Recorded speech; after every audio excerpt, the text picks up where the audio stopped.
Welcome to Mooney Reads, and welcome to a weekend reading update. It may or may not actually be the weekend at this point, but I still wanted to talk about what I've recently been reading or enjoying and what I've hauled in the last week or so. I'm going to start off with the book that ends the series that I talked about in my last update, which is I Hear the Sunspot. So I got and finished Volume 3 of the Limit arc, and was pleased with how it ended. I ended up rating this part higher than the first two books in this particular arc. To give a short description of the series as a whole, this is a BL about two guys in college. One of them is deaf, and the other one basically crash lands into him, and this is their story. I really loved the first one, but I've had some kind of different thoughts as we've gone through a couple of the other volumes. It's my understanding that the way that they made this, the first one was kind of self-contained. The second one feeds off of the first one, but also was made to wrap up, and then they were able to do this 3-book arc. In general, with the series, I really like the characters that they do, particularly the attention that they give to a lot of the secondary characters. There's interesting backstory. There's also a lot of nuanced discussion of accessibility, but the thing that I don't like is how much a lot of this relies on communication. Some of the miscommunication I think makes sense for the characters, particularly kind of what's explored throughout the Limit arc. It makes sense, but it's not really my thing. I will say, one other kind of weird thing that I saw that's kind of a relatively minor detail. There's a secondary character who appears like maybe 3 times, but almost every time she comes in, there's like a weird, first of all, she's really annoying. That's the one thing that you know about her. And the only other thing is that she's really like masculine. Like there are things that they say that read to me as transphobic microaggressions. Even if she's not trans, they're shitty and weird things to point out. So I thought that was odd, and it wasn't ever addressed, which I think is especially weird considering some of the attention that other secondary characters were given in terms of their backstory and stuff, which is kind of disappointing because I do otherwise like how this author builds characters and stuff, even if I didn't really like the plot mechanics for their main relationship. So yeah, anyways, this was okay. Overall, I guess. A little bit before I'd finished that series, I also finished a nonfiction book, Ugliness, and this was really excellent. I gave this 5 stars. This is a mix of poetry, visual art, and essay, and it explores ugliness, what it means to be ugly, where these ideas come from in culture, and who they serve, and who is marginalized by them. This talks about both the author's personal experience, and she also delves into history. The way that this is broken down, it kind of focuses on particular things. So there's a whole chapter on noses and goes into the history of rhinoplasty. They also talk about hair, and there's a lot of discussion of eugenics, obviously. There's no way you could talk about this without talking about that. This, of course, also ends up touching on ableism and fat phobia, and really it goes a lot of different places, especially for something so small. But there were a lot of really good sources that she was pulling from. You get things like Black Skin, White Masks, and other people who have written really well on similar topics. But she also pulls from kind of the primary sources from the weird eugenicists, and kind of looks at what they were doing. This was really incredible. If you are at all in the market for nonfiction that has a creative tilt to it, or any of the topics that I've just kind of described that it goes through, it's really excellent. And It's a good one to pick up for Women in Translation Month. She's originally from Afghanistan, but moved to Germany, and this is translated from German. And pretty much immediately after finishing that, I picked up a book that I've had on my shelf for a while that it references kind of towards the end of the book. And that is Belly of the Beast, The Politics of Anti-Fatness as Anti-Blackness.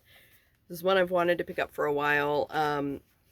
And I'm not too far into it yet. So far it's great. Hopefully I'll be able to say a little bit more about it soon. After that, I got into some audiobooks, which was amazing. I feel like I haven't really been able to listen to audiobooks in a while. I kind of go in and out. Like in May, I read almost exclusively audiobooks. And then after that, for some reason, had no interest when I tried to. But I've read 2 this weekend. I started off with Sasha, Masha by Agnes Borinsky, which I've heard of, and I feel like I need to look at my NetGalley because I might have had an arc for this.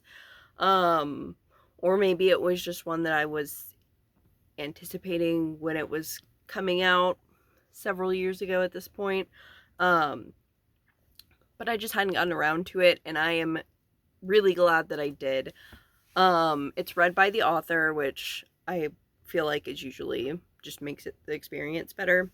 This is a YA contemporary novel focusing on a trans feminine person as they're kind of figuring out gender things about themselves. You get a lot of what's going on with them internally, especially as they try navigating what would appear to others as like a heterosexual relationship, and then coming into kind of more queer community. And I just really loved this. This is definitely one of those where it's written in a very particular way that it's not stream of consciousness, but it kind of sounds like it would be that person's voice.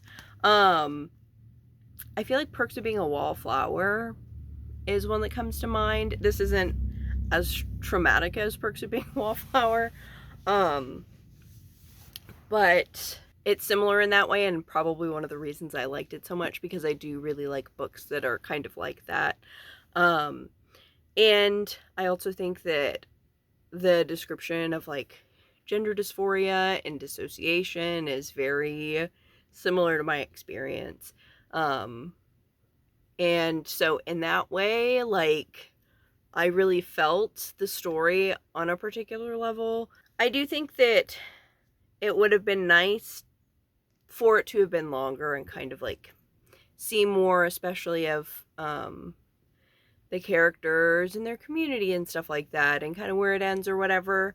And I also think that there are parts of this that could be read as maybe preachy, or was kind of like a little bit of a monologue about certain contemporary topics, but I liked those parts and what they were trying to say with it. I also really liked that queer ancestry was kind of central to part of it. I just kind of, like, if anything, I wish that part would have been expanded, which kind of goes along with like seeing more of how they interact with their community and stuff. So I think technically I gave this 4.5 stars. However, that's in like more of like a technical kind of way, but I feel like this would be probably one of my new favorites. And I've been thinking about star ratings in general a lot, because I feel like I've seen several people post about what they see as a 5-star versus 4-star versus whatever book, giving some examples. So I made something like that for Instagram. I kind of go back and forth about star ratings mentally, and if I start talking about it too much now, I'll probably over-explain it. But one thing that I saw people do with this is they're like 6-star reads, which are like their favorites. And I think for me, a lot of my favorite reads, some of them were 5 stars, but there were some that were like 4.5 or 4.75. So I think the 6-star is good because it's not a literal rating, maybe necessarily, because a lot of these, you know, Storygraph and so forth, they only go up to 5. I can feel myself kind of going on way too long. This one, was technically a 4.5 star book, but I can feel that it's probably going to be a 6 star.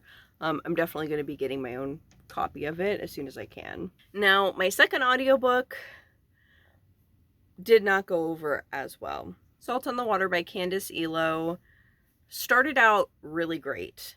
The first, I want to say 3/4 of the book was really cool.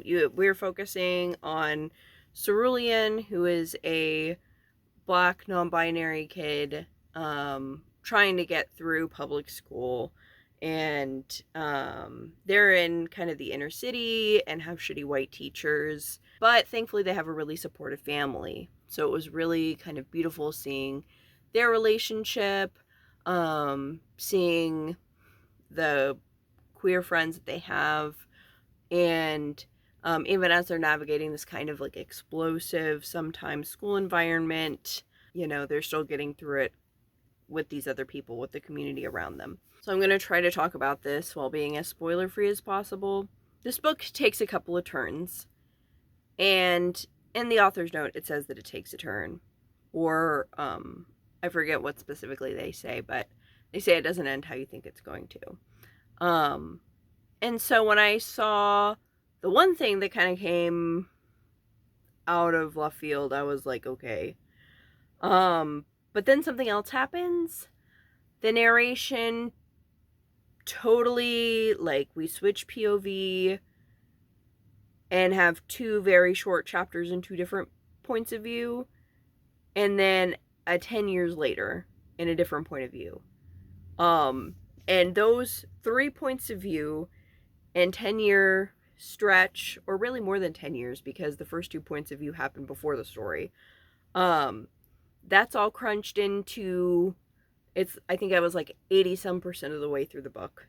So the last like 20% of the book, I was kind of disappointed and didn't totally understand the direction with the second twist. But I think that it could have worked if they had spent way more time in that 20% and expanded it. The book easily could have been 1.5 times or even 2 times the size that it was. And could have really explored some things that it didn't. So it switched gears and then rushed. And so it went from like, I don't know, like a 4.5 star book, like really going a good direction, to like a 3.5, just because it was really an unsatisfying ending, but also just like really rushed. It's also written in verse, which I like. I think that like YA books written in verse don't get paid attention to enough. I feel like the only one that I can think of that's even super popular is like Poet X, which is very good. But there are a lot of really cool ones, and I was just thinking about this the other day. I was thinking about Muted by Tammy Charles. I read that a few years ago now. I feel like I only saw maybe a couple people talk about it, and it's a YA in verse. Similar to Salt in the Water, it is really more serious, and has a genuinely sad ending. But I really loved Muted. I forget at this point what I rated it, and it really doesn't matter because the impact is more important than a star rating. But that one's about abuse in the music industry. Anyways, I'm going down another rabbit trail. Salt in the Water, I almost really loved it, and then the last 20% got weird. That's about it for what I've been reading. As I was listening to those audiobooks, I was coloring. So I figured I'd talk about that, since that's like a thing that has been really, like, I think regulating and relaxing. Like, literally over the past weekend, I've probably spent at least 5 or 6 hours coloring, because I did it while I was listening to the audiobooks, but also as we've been kind of watching TV too. And I've seen these kind of on the internet, and they're really cute and cartoony. I have other coloring books, but one of the problems is that most of them are double-sided, and I can't use markers. And I'd been wanting to try them out. This is the perfect balance of like getting to choose some things creatively while not being totally left to my own devices. As silly as it sounds, I feel like just sketching or doodling or whatever can be kind of anxiety inducing, because it's like you could do anything, and I don't really know how to draw that well anyways. Not that that's not the point of doodling. But anyways, this was really good, really regulating. I think the markers I almost like better than color pencils, which is what I usually use because it doesn't bleed through. But that's the regulating activity, I guess, that I've been doing since I haven't been crocheting. That's in the same spot that it was last week. But that's just how things are. I bounce back and forth between creative things. Now I'm going to talk about some of the books that I've hauled this week. I've got a small library haul, a small library sale haul, and then a couple of other things. And I think since doing this kind of weekly check-in thing, it's also probably good for me in terms of seeing how much stuff I end up getting. I will say at least I get most of it secondhand, and I pay full price for almost nothing. When I go to like an independent bookstore or something and actually pay full price, it's usually on like a special occasion sort of a thing. But that's probably not a rant or a rabbit trail I need to go down.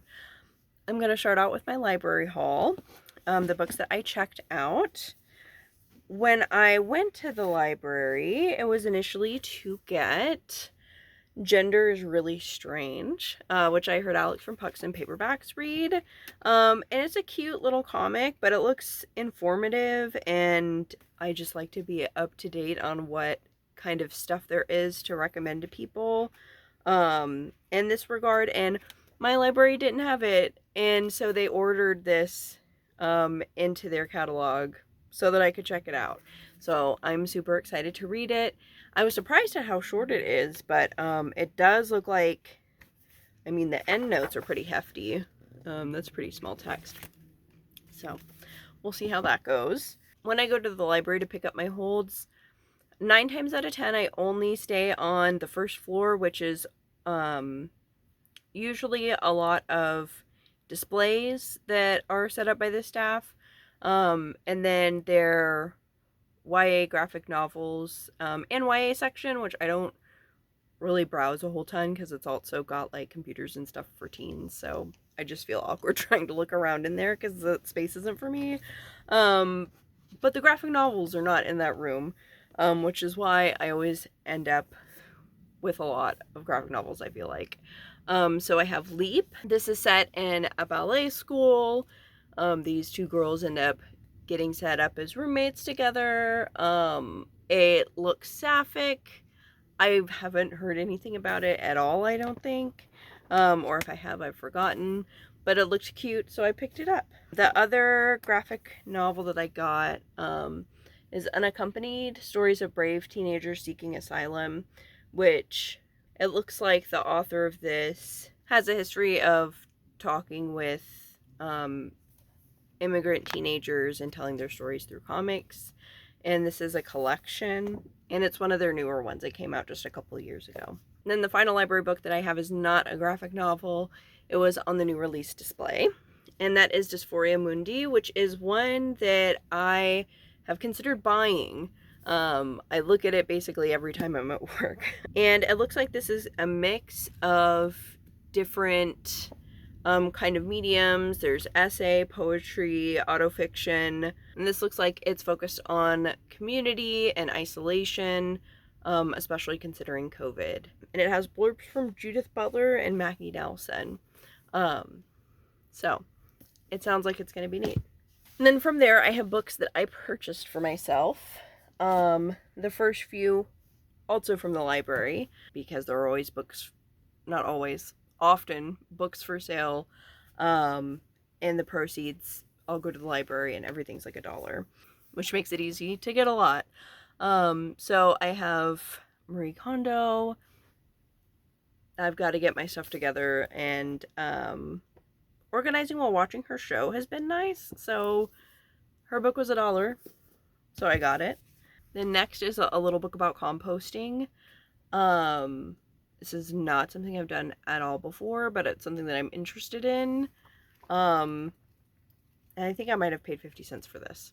So I thought it would be a good place to start. There's also this Generation T, which is like different ways to basically cut up and repurpose or restyle a t-shirt. And also the title is hilarious because I don't think t-shirt, I think testosterone. So it's just, I don't know, it just makes it extra amusing to me, but also this seems like it has some useful and interesting stuff in it. And then the final one that I got for $1, is Ocean Vuong's newest book, The Emperor of Gladness. And I'll be honest, I don't entirely know what it's about. I haven't looked too close at it because I have a couple of Ocean Vuong books that I have and need to read, and I told myself that I shouldn't look too close at it because I don't need to buy it until I read the other ones. But then this was sitting there brand new for $1, so now I own it. And then after that I have some thrift books finds, and these were also really good because one of these was free because I have points, but the other two were like $5 or something, which is kind of wild because 2 of these are Haymarket books. So first I have How We Go Home, Voices from Indigenous North America. And this is an anthology of different Indigenous people's accounts as environmental activists, working in land back and stuff like that. So that covers, I think the first thing it lists is like Standing Rock, Canada, and the MMIW movement. So it sounds like it goes over kind of a lot. And then the other Haymarket book is RX Appalachia, Stories of Treatment and Survival in Rural Kentucky, which talks about the opioid problem that's happening. And specifically this is looking at women, which I feel like isn't the perspective that's usually kind of at the forefront. And the final book that I got from Thrift Books was Walking the Choctaw Road, which is a collection of short stories that were put together by Tim Tingle, but come from stories that have been passed down through the Choctaw people. And I've got to say, finding any books on the Choctaw that aren't like weird colonizer history, or like what I perceive, at least from the description, as being really informed by kind of settler bullshit, is really hard.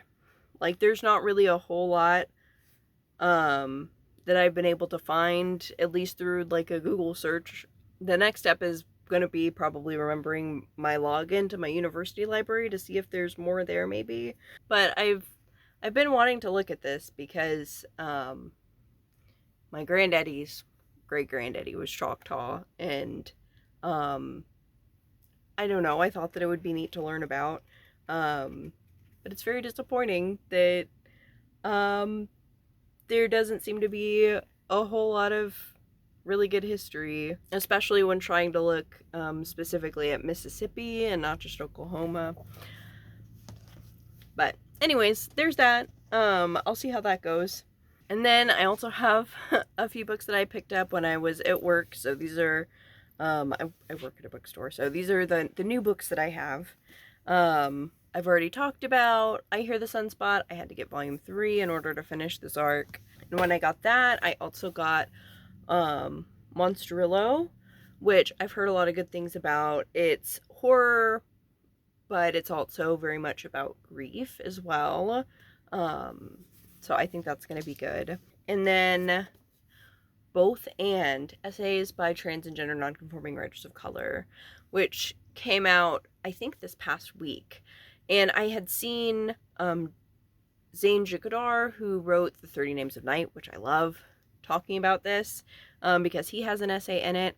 Akweke Emezi is in this. Peppermint, who was on Drag Race, is in it. I feel like there were several other names that I was like looking at. Kai Cheng Tom, Cara de Robertis, who I need to read. So this one looks like it's gonna be super good. And the final book that I have is an arc. I don't think I've talked really about any of the arcs that I've picked up. Mostly because since I'm a bookseller, like any of the arcs that the store has sent, we can pick up. And there's, I mean, most of the time when I take home an arc, it's not something that I really recognize. And is usually something that I will probably pick up eventually. But this one is one that I'm really excited about. And that is The Dead of Summer by Ryan LaSala. This comes out in September, so next month. And I loved The Honeys. It kind of blew my mind, melted it a little, but in a great way. It's a YA horror, and this one appears to also be YA horror. I need to read some of their other stuff. I have actually also read Bedazzled, which is totally different vibe. It's contemporary, romancy, also very good, but The Honeys and this, and really I think most of their other stuff, like I have Beholders and need to read it. But that's not for here. Right now, I'm excited about this one, and we'll hopefully pick it up soon.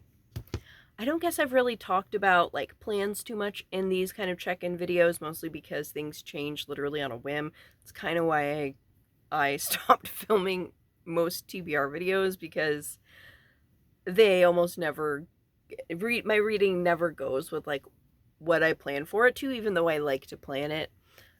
However, if my brain does what I want it to, this is going to be perfect for a potential reading trajectory, because I also just borrowed an arc from one of my coworkers for Andrew Joseph White's newest book that also comes out next month, You Weren't Meant to Be Human. So I really want this to be the next fiction book that I physically read. I think that I'm like overthinking like when to read it, just because like what if I start reading it and I'm home by myself and scare myself?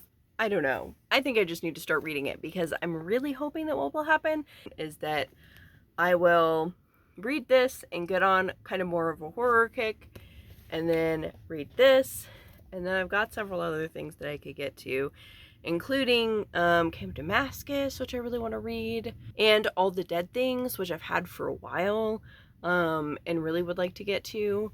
And I feel like preparing for fall to come in that way would just be really great. It's still hot outside, so I know it's not fall right now, but we can pretend that it is and have scary books. So that is all for my reading stuff for this week. Let me know what you've been reading and enjoying, and thank you all so much for watching. Bye.